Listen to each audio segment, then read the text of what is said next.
was a sight from my soul. Bonjour à tous, aujourd'hui en plateau avec nous Patrice Gravelot, bonjour à vous, bienvenue ici. Bonjour. On vous présente, vous êtes le responsable de la communication du Trail des Vignes, 7e édition cette année. On revient un petit peu sur le principe du Trail des Vignes, qu'est-ce que c'est exactement? L'idée c'est quoi? Alors, l'idée du trail, c'est en fait une course, à la différence d'une course sur route, c'est une course qui se déroule dans un milieu naturel. Donc avec les particularités du milieu naturel, hein, ça va être les dénivelés, les sols glissants, inégaux.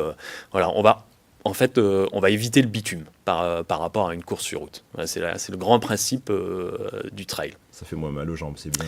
Alors oui, c'est souvent ce qu'on dit, ça fait un peu moins mal aux jambes parce qu'il y a une répercussion un peu moindre au niveau du sol. Mais comme je vous disais, par contre, on va être sur des sols glissants, inégaux, donc faut avoir la cheville solide aussi, quoi. Oui. Vous avez différentes propositions de kilométrage, c'est ça? Il y en a un petit peu pour tout le monde? Oui, tout à fait. Alors cette année, on retrouve nos traditionnels Magnum 10 km, Mathusalem 20 km et Melchior 30 km.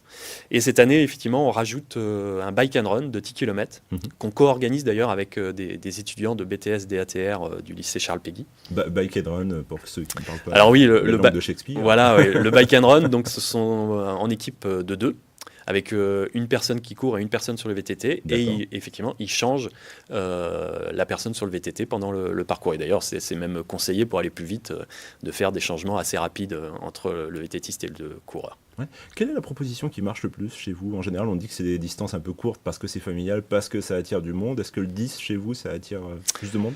Oui. Mais je dirais que ça dépend des années. D'accord. On a des années où on va avoir l'intermédiaire qui va être plein plus rapidement, et d'autres années où effectivement ça va être le 10 qui va se remplir plus vite, voire même le plus important, donc le 30 km. Alors il est vrai que pour le 10, généralement on a beaucoup d'inscriptions sur place, hein. C'est vrai que c'est la course un petit peu plus populaire, Ouais. dans le bon sens du terme bien entendu, et les gens vont attendre le dernier moment pour s'inscrire.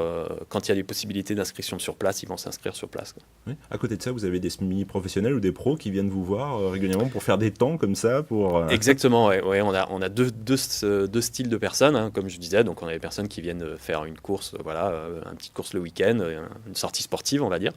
Mais on a effectivement des professionnels, comme l'année dernière, on avait le quadruple champion du monde amateur de duathlon qui était venu faire notre 10 km.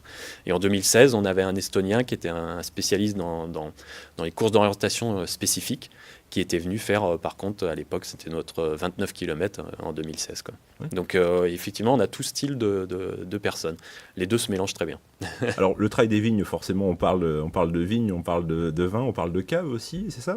C'est cette particularité-là, on va traverser des caves, Oui, c'est une grande particularité, effectivement, du Trail des Vignes, qu'on retrouve dans les régions viticoles, mais c'est vraiment que dans les régions viticoles qu'on les retrouve. En même temps, ça me paraît logique. Oui, tout à fait.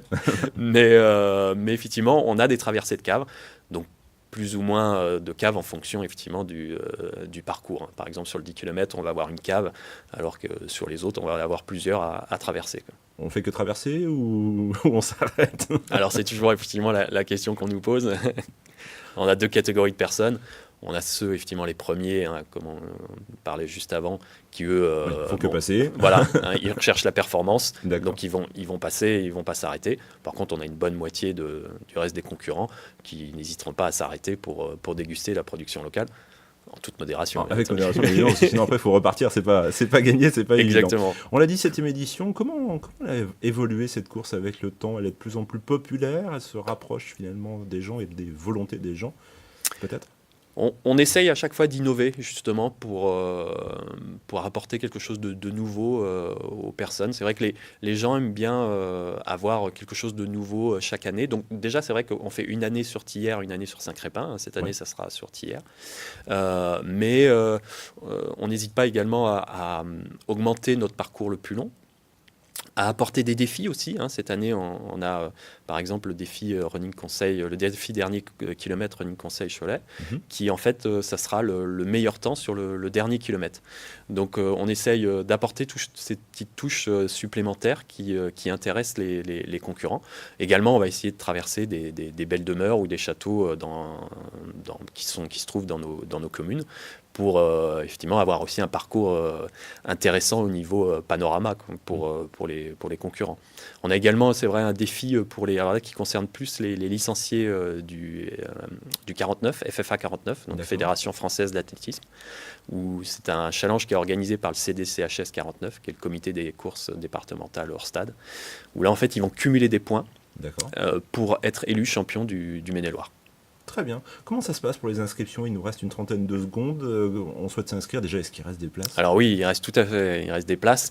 Il y a possibilité de s'inscrire donc via le site internet traildevignes.net jusqu'au 3 mai, jusqu'à 23h30 au 3 mai.